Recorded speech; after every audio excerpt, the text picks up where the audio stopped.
शारदा जी बहुत ही इज्जतदार और सरल स्वभाव की औरत थी। गांव में अपने मकान में वह अकेली ही रहती थी। उनके बेटे बहू शहर में जाकर बस चुके थे, लेकिन उनका उस गांव को छोड़ने का मन ही नहीं होता था, इसलिए वह वहाँ अकेली ही रहती थी। पति की मृत्यु के बाद सबने उन्हें बहुत समझाया कि वह बहू बेटे के साथ शहर चलकर रहें, लेकिन उन्होंने किसी की एक नहीं मानी। गांव में इतने साल रहने के बाद एक अजीब सा रिश्ता जो बन गया था उस गांव से, वह रोज ही मंदिर जाती थी। रोजाना की तरह एक दिन वह मंदिर जाकर आ रही थी तो संतुलन बिगड़ने की वजह से वह गिर पड़ी। गांव वालों ने उन्हें उठाया, पानी पिलाया और समझाया कि अब इस उम्र में अकेले रहना ठीक नहीं है। शारदा जी के 3 बेटे थे और तीनों ही शहर में बस चुके थे। उस रात शारदा जी पूरी रात करवटें बदलती रहीं और उन्हें भी अब गांव वालों की बात समझ आ गई थी। उन्होंने परिस्थिति को स्वीकारते हुए यह फैसला लिया कि वह भी अब शहर चली जाएंगी और अपने बेटे बहू के साथ रहेंगी। उन्होंने अपने बच्चों को फोन करने का मन बना ही लिया था। शारदा जी की बड़ी बहू बहुत ही आज्ञाकारी थी, मंझली बहू मस्त मौला और तीसरी बहू स्वभाव से बहुत ही कड़वी थी। शारदा जी धार्मिक प्रवृत्ति की थी और कभी भी कोई तीज त्योहार आता तो पहले से ही तीनों बहुओं को बता देती थी। बड़ी बहू और मंझली बहू तो बहुत खुशी खुशी व्रत करती थी, लेकिन छोटी बहू कभी भी उनकी बात नहीं मानती थी और कहती कि आप मुझे जबरदस्ती करके व्रत रखवाकर सारे त्योहार का मजा किरकिरा कर देती हो। शारदा जी को अपनी छोटी बहू एक आंख नहीं भाती थी और वह उसे हमेशा व्रत जप करने के लिए कहती रहती थी कि शायद इसके कुछ पाप धुल जाएं।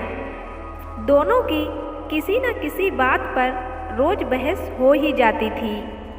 तो एक दिन शारदा जी को बहुत गुस्सा आया और उन्होंने कहा, तू क्या सोचती है कि बुढ़ापे में मैं तेरा आसरा लूँगी?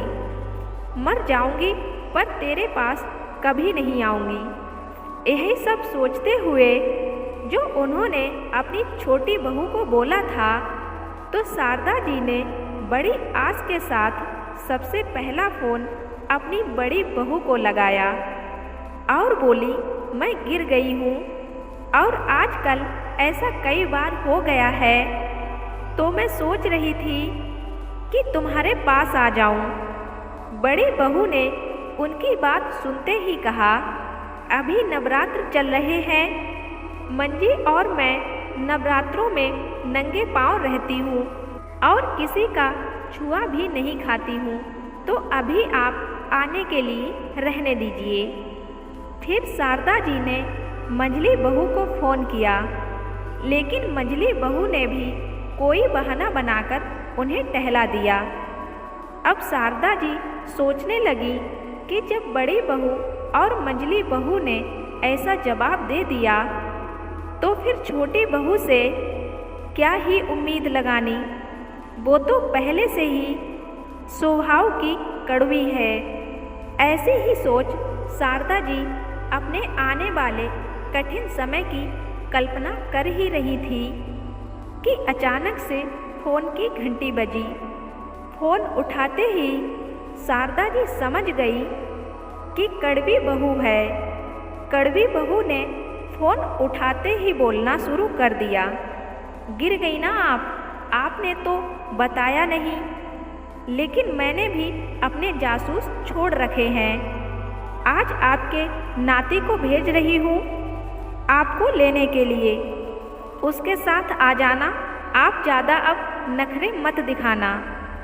शारदा जी अपनी कड़वी बहू की बातें सुनकर हैरान थी और बोली, क्या तुझे मेरी कही बातें याद नहीं हैं? तू भूल गई कि मैंने तुझे क्या कहा था कि मर जाऊंगी पर तेरे पास कभी नहीं आऊंगी।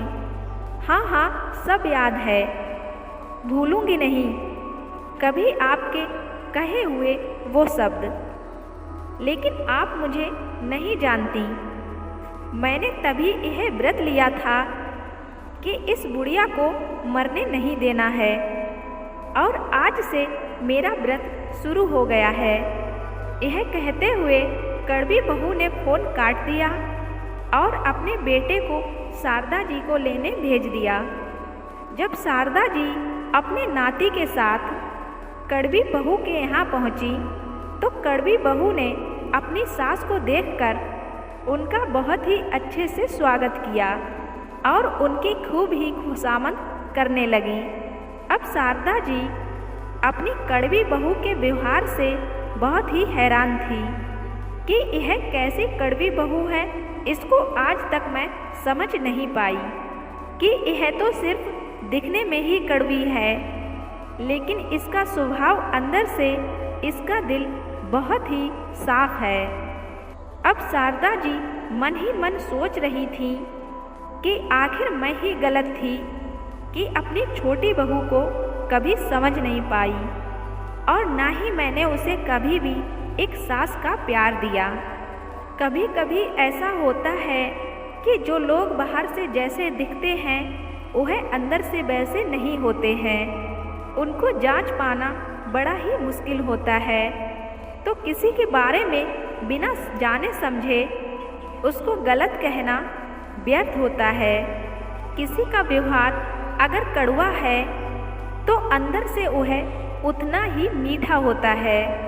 दोस्तों, यह खूबसूरत कहानी आपको अगर पसंद आई हो तो मेरी वीडियो को लाइक शेयर ज़रूर कर देना, और साथ ही मेरे चैनल को भी सब्सक्राइब ज़रूर कर लेना और बेल आइकन को प्रेस करके ऑल पे क्लिक कर देना, जो ऐसी ही खूबसूरत कहानी आपको मिलती रहे।